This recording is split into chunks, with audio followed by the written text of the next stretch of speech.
So we have this great question from Carmen who wrote in, can you talk about the difficulty of compromise in partnerships without giving up yourself? I've had a longtime partner for 14 years. We've been together since we were 16, but I've been working in Europe for the last 2 years, and the long distance relationship worked really well. They supported me. We saw each other regularly. I never felt happier during my time abroad. I felt like I had found myself over there. I didn't want to go back, but ultimately decided to go back because I felt like my partner wasn't doing well without me. And they didn't want to move to Europe. Now I'm in a situation where I'm trying to find a compromise, looking for remote jobs to be able to work from anywhere and figuring out a way where we can both be happy. Any advice on how much compromise is good, bad, without forgetting who you are as an individual? So there you have a compatibility issue in the way that two people want to live their lives, right? Even if you share many of the same values, even if you have an incredible time when you're together, if you have a different vision for your future or a completely different vision for the present, then that's still a compatibility issue. I think we have to get out of this idea that someone can be the right person, even when the way they want to live their life or the way they see their future is completely different to the way we want to live ours or see our future. That doesn't make them, like right person, wrong time, right person, wrong circumstances. I think the right person has to be both right and ready. I think the right person has to be someone whose values we love and also wants the same life as us. I don't believe in this idea that you have the right person who just, if it were only a parallel universe where they loved Europe and wanted to be there and live there and weren't close to their family back home and didn't, then it would be perfect. That's science fiction. So I think we have to look at the reality of what we have instead of what we would like to be, because anything else is science fiction. When I hear this question, I go, it's tough because it sounds like there's a lot that's right with the relationship, but you right now, your dreams are taking you to Europe and a job that you really enjoy, and this person doesn't want to come to Europe. Now, firstly, that deserves ultimate compassion for the person who doesn't want to come to Europe. Of course. It's not their dream. Yes. It's not their life. They didn't choose that. They didn't choose to have a partner who decided to move miles and miles away from home. So that requires a level of compassion and humility to say, I think this about entrepreneurs all the time. Whenever entrepreneurs complain that their partner doesn't get it, I'm working all hours of the day and I just have this dream and my partner doesn't get it. I'm like, yeah, no shit. They didn't sign up for this. They didn't choose this. It's not their dream. Like, there's something selfish about that dream. Own it. Right. Like, it's okay. I've been there. I'm an entrepreneur. I get it. But don't turn it into something noble that your partner doesn't get. It's not their dream. If they suddenly had a dream that meant they were never around and they were stressed all the time and they didn't bring you good energy in the evenings and even on weekends, they were kind of not present. And, what would you be saying? We lack humility in those situations. And I think this comes back down to another hard conversation is, look, I've got a person I really value. How much do I value this person?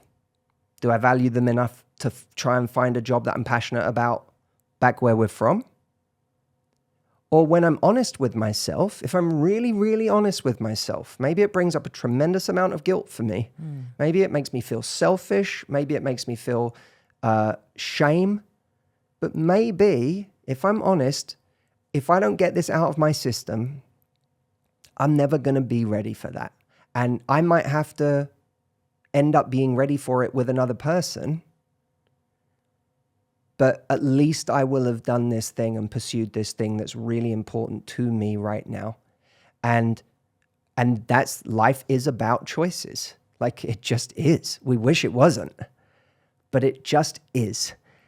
That's interesting because the question's about compromise, and yet you're bringing it back to the personal responsibility to make a choice that you're not going to resent somebody else for. Because I think that's the other thing we don't talk about, which is it's noble to compromise, but not if you are going to die on the sword and be silently resentful of somebody that you're with because, quote, they made you do something, that they held you back when you didn't have the courage to seek the clarity about what you valued more Yep. and the timing of your life. It might be, by the way, he says, hey, you 2 more years, I could do this. Or he might say 1 more year, I can do this, but I can't do it after that. And she needs to be really honest with herself about whether a year is going to be enough.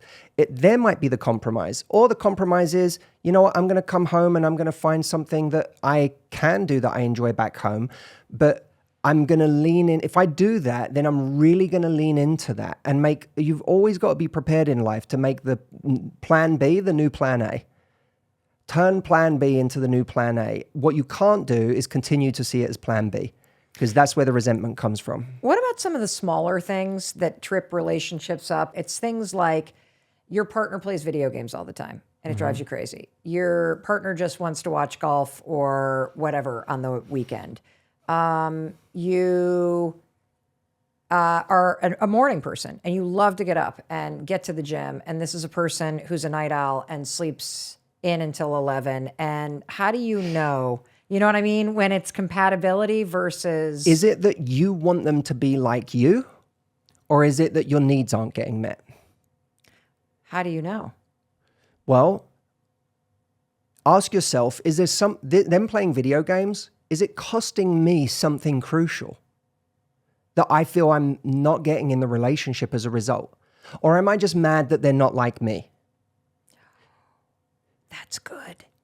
Because if it's costing you something crucial, like one of your needs, then you absolutely better have the conversation. And the conversation is something akin to, I respect and I love that you have something that you love doing with your time, but you're doing it so much that I'm not getting what I need in the relationship.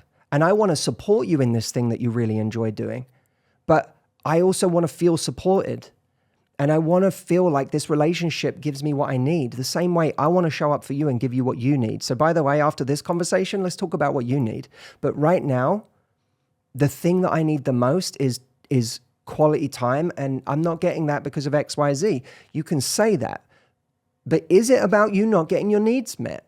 Or is it about the fact that you don't like that they're not like you? Which is a more interesting question, because it gets into the territory of, do we need our partner to be like us in certain ways? Where is that coming from?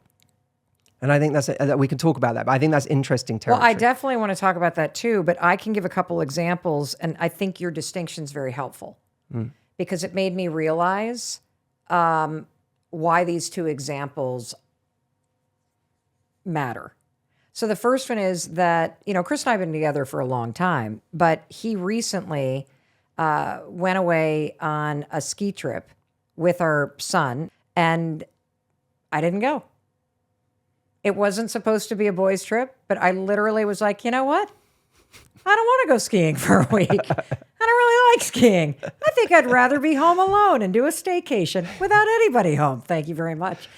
And the reason why that was actually super cool is because Chris's needs and my needs are getting met in other ways. So I didn't need to take a trip with him to get the connection, that you often will get when you take time and go away together. Mm-hmm. And so it didn't feel like it was taking anything away. In fact, it was kind of additive.